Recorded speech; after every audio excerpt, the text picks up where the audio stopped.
Mengandung antioksidan, kaya akan vitamin, kalori yang rendah, dan penghasil rasa umami. Membuat jamur selalu menjadi primadona dari dulu sampai sekarang. Salah satu jamur yang paling digemari adalah jamur kancing. Jamur ini adalah jamur yang paling banyak dibudidayakan di dunia. Biar praktis dan lebih awet, sekarang jamur kancing dikemas dalam kaleng. Pada zaman Romawi dan Yunani kuno, jamur kancing tumbuh alami di atas kotoran kuda. Kalau sekarang sih, proses budidayanya sudah aman dan higienis ya. Seperti pembibitan jamur kancing di kaki Gunung Bromo ini. Media kompos yang dipakai pasti steril. Jamur yang dipanen setelah berumur 12 hari pun diproses dengan cara higienis. Mulai dari pencucian menggunakan air berkonsentrasi kaporit tinggi sampai sterilisasi untuk menghilangkan mikroba. Air yang dipakai untuk merendam jamur kancing ini adalah air larutan garam, vitamin C, dan sitrat. Selain biar awet, biar makin sehat juga. Yap, jamur kancing mengandung vitamin B dan bisa meningkatkan asupan tembaga serta fosfor. Bahkan menurut penelitian, dengan mengganti daging merah dengan jamur kancing putih 1 cangkir per harinya, berat badan dan ukuran pinggang bisa turun loh, mantap! Nah, nggak hanya enak dijadikan hidangan saja, beberapa jenis jamur juga berkhasiat untuk kesehatan. Makanya, jamur menjadi salah satu bahan pangan ideal untuk dimasukkan ke dalam menu sahur dan berbuka selama bulan Ramadan. Pantengin terus episode Juragan Jamur hari ini ya. Yeay!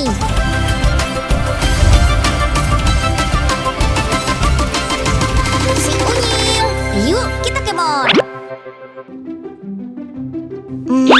Mana ya bola Unyil?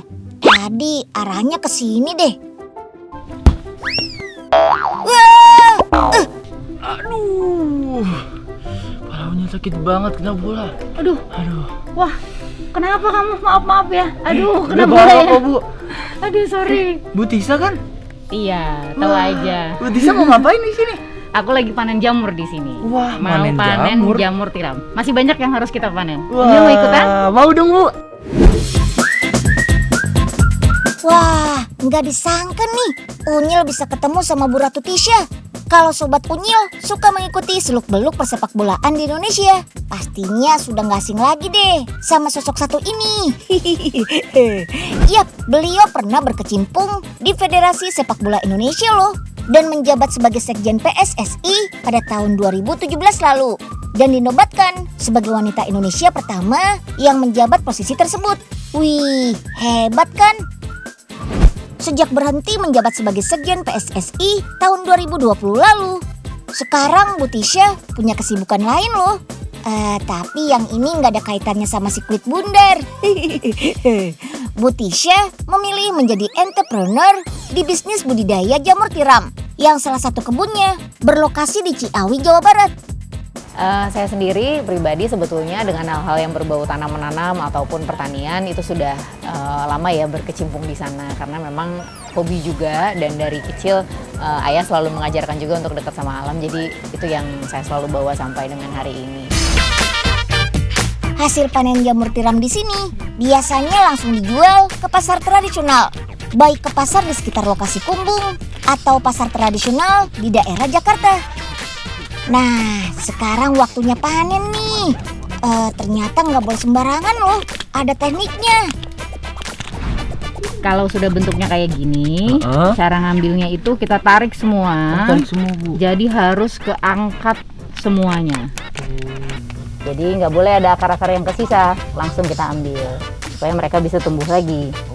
Oke, sekarang gantian, Unyil yang coba. Oke, yang ya. Gagal sobat, panen pertama. Biasanya jamur tiram sudah bisa dipanen dalam masa tanam sekitar 3-4 bulan. Setelah dipanen, jamur tiram akan terus tumbuh dan dapat dipanen antara 4-5 kali. Jamur tiram adalah jenis jamur pangan populer yang mudah dibudidayakan di wilayah berawa sejuk. Sesuai namanya, bentuk jamur ini mirip cangkang tiram. Kandungan protein dan mineralnya sangat tinggi, sehingga bisa menjadi alternatif pengganti daging. Udah banyak nih dapatnya, Bu. Iya, udah banyak nih dapatnya. Iya. Tapi Bu, Unyi lihat ini kayaknya ada beda-beda ya Bu jenisnya Bu. Jadi ada 2 jenis klasifikasinya. Iya. Yang pertama itu kalau yang klasifikasi biasa. Jadi biasa contoh yang kayak gini. Oh, yang Itu pecah-pecah gini Bu, yang biasa. Nah, sebenarnya bukan pecah-pecahnya yang kita lihat, tapi pecah-pecahnya. kadar airnya di dalam ini. Ini yang kita jual juga tetap jual ya. juga. Ini lebih enak juga untuk dimakan, Enak juga. tapi ada lagi yang kualitas jamur super. Tuh. Lihat, Iya lihat sobat tuh. kan? Bentuknya aja kayak donat, pasti enak sobat. Nih lihat ini. Aduh, ini juga Iya kan? nih. Rasanya lebih manis. Lebih manis? Lebih manis kalau ditumis gitu aja manis. Wah, iya. Kalau dilihat nih, jamur kualitas super di sini tudungnya membulat dan lebih besar dari jamur biasa. Warnanya juga lebih putih susu tuh. Teksturnya juga lebih lembut. Ini karena kandungan airnya yang lebih sedikit. Jamur tiram hasil panen perlu disortir dulu ya. Yang paling penting dalam tahap ini adalah membersihkan bagian akar dengan cara dipotong seperti ini. Coba. Potongnya gini Bu. Bukan, Gimana tuh, Bu? salah. Gimana? Gimana nih Bu? Yang bawah ini, jadi bukan dianya yang dipotong tapi kita ngebersihin aja. Oh, dibersihin Nih. aja. Oh, jadi ntar jadi kepotong semua ya. Betul. Proses sortir dan pembersihan di sini dibantu oleh beberapa pegawai. Yang utamanya adalah ibu-ibu dan bapak-bapak warga setempat. Jadi sekalian membuka lapangan kerja dan mensejahterakan warga sekitar. Sip deh, kantong-kantong jamur tiram ini sudah siap deh buat dikirim ke pasar-pasar tradisional. Mantap! Nah, kalau boleh tahu nih, omset atau keuntungannya berapa Bu? Kita panen budidaya jamur tuh paling seru karena ini bisa panen tiap hari. Bisa panen tiap Jadi hari? setiap hari kita bisa menghasilkan panen. Iya. Pastinya kilo 100 sampai kilo. 150 Wah. kilo satu hari. Kalau lagi rame malah bisa lebih banyak lagi. Bisa lebih banyak lagi ya? Betul. Sampai hampir bisa setengah ton. Boleh bagi tips gak Bu untuk berbisnis budidaya jamur Bu? Yang bisa saya bagi kalau namanya di area tanam menanam itu hal pertama harus sabar. Sabar. Sama seperti sepak bola. Yang sabar itu yang menang. Saat ini usaha jamur tiram sangat menjanjikan loh. Meski budidayanya mudah dan murah, tapi nilai jualnya nggak murahan. Untuk yang kualitas standar, harga per kilonya di kisaran Rp20.000. Sedangkan yang kualitas super pasti lebih mahal lagi deh. Oh iya, budidaya jamur di sini sama sekali tanpa bahan kimia loh. Pupuknya pun dari bahan alami. Punya juga pengen nih jadi juragan jamur kayak Bu Tisha. Selain sabar, apalagi sih Bu yang harus disiapkan? Ya, jadi yang pertama pilih lokasi dan gunakan teknologi dengan tepat gitu. Ketika itu udah diriset dengan baik, nomor 2-nya di mana-mana sesuatu itu harus punya rohnya ya. Jadi ya rohnya adalah SDM. Coba cari beberapa referensi orang-orang yang memang sudah pernah berpengalaman dulunya, yang mumpuni dan bisa komitmen. 2 itu sih paling penting menurut saya.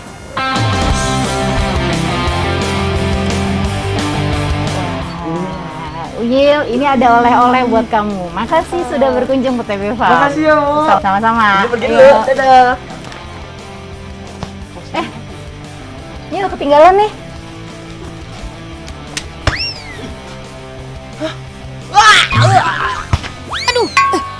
Aduh, malah kena bola lagi deh. Aduh. Nah, sekarang Unyil mau ajak teman-teman bikin olahan jamur tiram nih. Siomay jamur. Selain bergizi, camilan ini lebih mengenyangkan. Sebelum diolah, kita rebus jamurnya dulu ya, supaya teksturnya melunak. Direbusnya nggak boleh kelamaan juga, biar kandungan nutrisi tetap terjaga. Setelah dingin, jamur dikeringkan dulu selama 5 menit untuk mengurangi kadar air sebesar 50%. Kalau sudah kering, sekarang kita giling jamurnya sampai berbentuk mirip daging cincang. Campurkan bahan-bahan lainnya.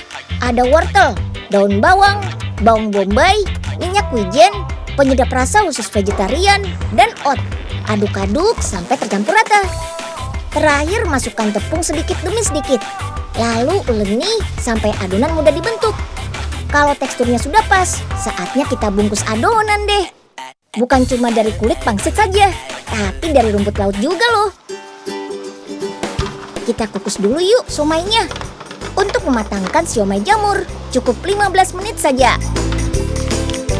Penyajian siomay jamur bisa dengan cara dikukus atau digoreng. Bebas deh, tergantung selera teman-teman saja. Selain dapat kandungan protein tinggi dari jamur, kita juga dapat nutrisi baik dari rumput laut. Kalau gini sih namanya paket lengkap. Gizi tercukupi, perut kenyang, hati juga jadi riang.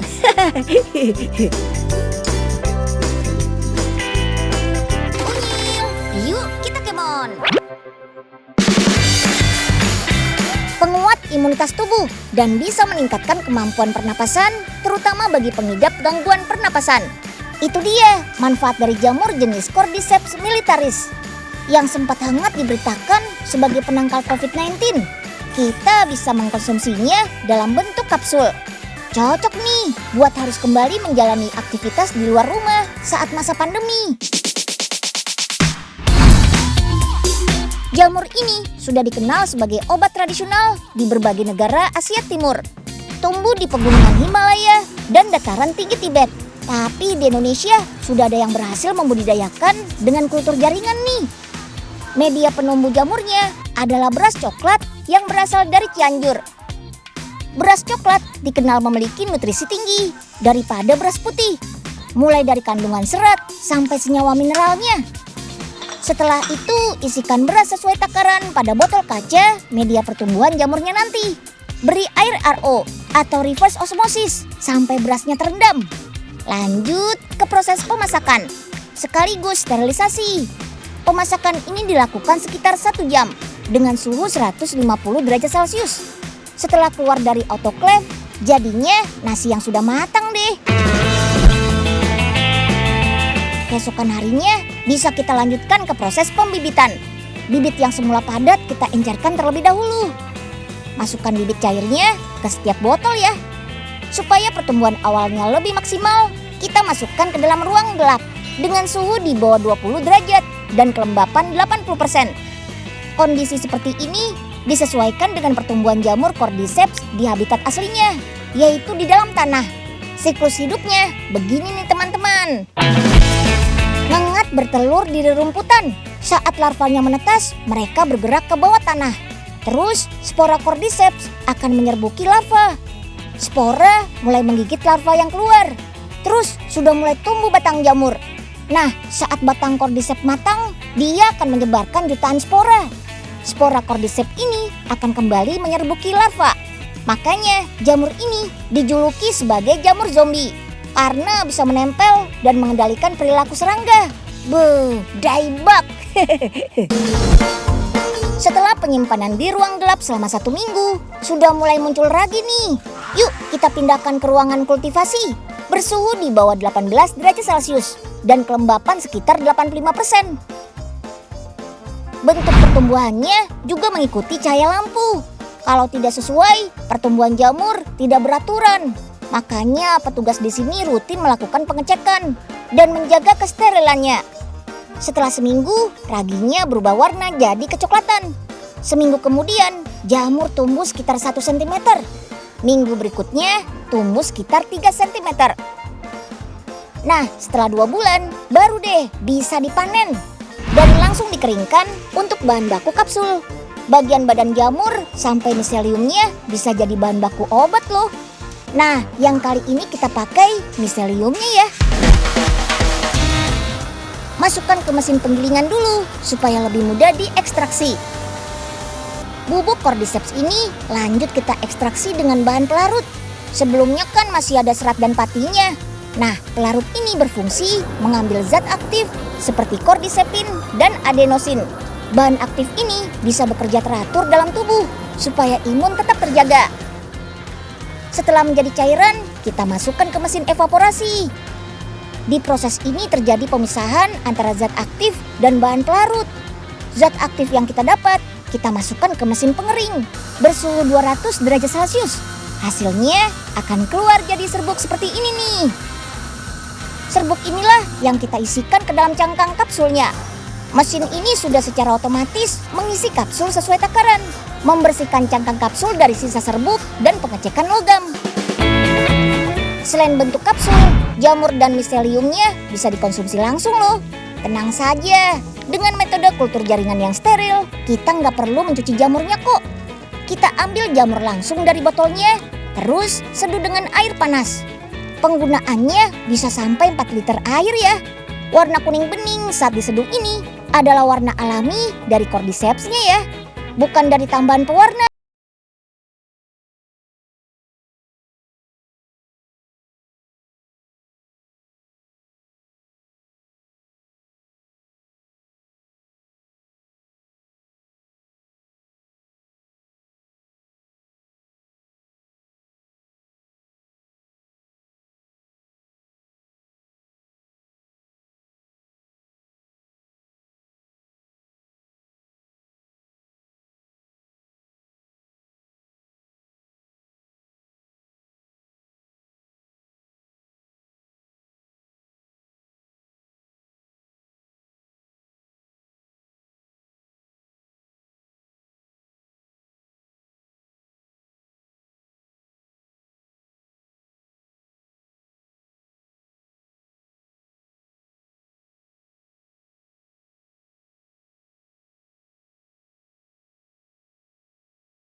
Masukkan jamur truffle yang sudah dipotong-potong ke food processor.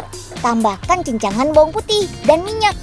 Setelah dihaluskan, bentuknya akan kental seperti pasta. Lanjut, kita masak bawang bombay. Tambahkan potongan jamur champignon dan cincangan bawang putih. Supaya jadi saus creamy, tambahkan susu putih dan krim. Ketika teksturnya sudah lebih kental, masukkan kaldu sapi, pasta truffle, dan minyak truffle. Kandungan truffle dalam saus ini hanya 5% saja. Karena sedikit saja, aromanya cukup menyengat. Ini karena kandungan senyawa kimia metana di dalamnya. Rasanya juga umami banget loh. Sip deh, setelah matang, kita dinginkan terlebih dahulu. Baru deh, bisa kita kemas. Dalam kondisi beku, saus truffle ini bisa tahan sekitar 3 bulan. Sedangkan penyimpanan di chiller, masa tahannya 2 minggu saja. Unyil mau kreasiin dengan pasta rainbow nih. Pasti lezat deh. Adonan pasta rainbow ini terbuat dari tepung mocaf, modified cassava flour, santan gam sebagai pengemulsi alami, garam, dan pewarna alami dari sari bit merah dan wortel. Adonan pasta kita kukus dulu sampai matang. Terus masukkan ke mesin cetak pasta dan beri tepung mocaf supaya nggak lengket. Kali ini kita buat bentuk makaroni dan fettuccine nih. Salah 2 dari 650 jenis pasta yang ada di dunia. Sip deh, keringkan pasta di mesin dehydrator. Setelah 4-5 jam, pasta sudah benar-benar kering. Dan tinggal didiamkan di ruangan supaya kembali ke suhu normal. Penyajian pasta ini cocok dikombinasikan dengan truffle mushroom. Karena pasta jenis makaroni dan fettuccine memang cocok disajikan dengan saus bertekstur kental. Rasa dijamin nikmat, khasiatnya juga dijamin sehat. Truffle mengandung antioksidan kuat, bahkan beberapa jenis truffle terbukti bisa menghambat pertumbuhan bakteri jahat loh. Sementara pastanya dibuat dari tepung mocaf yang memiliki serat, kalsium tinggi, dan kadar lemak rendah. Yang pasti kandungan karbohidrat di dalam pasta bisa menjadi sumber energi selama berpuasa nanti. Ajib!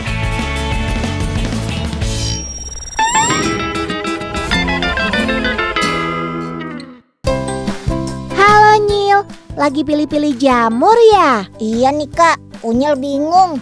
Gimana ya bedain jamur yang bisa dimakan sama yang beracun ya Kak? Gini Nyil, pertama kita kenali dulu jamur-jamur yang bisa dikonsumsi. Yang familiar ada jamur kuping, jamur champignon, jamur tiram, shimeji, jamur white crab atau enoki.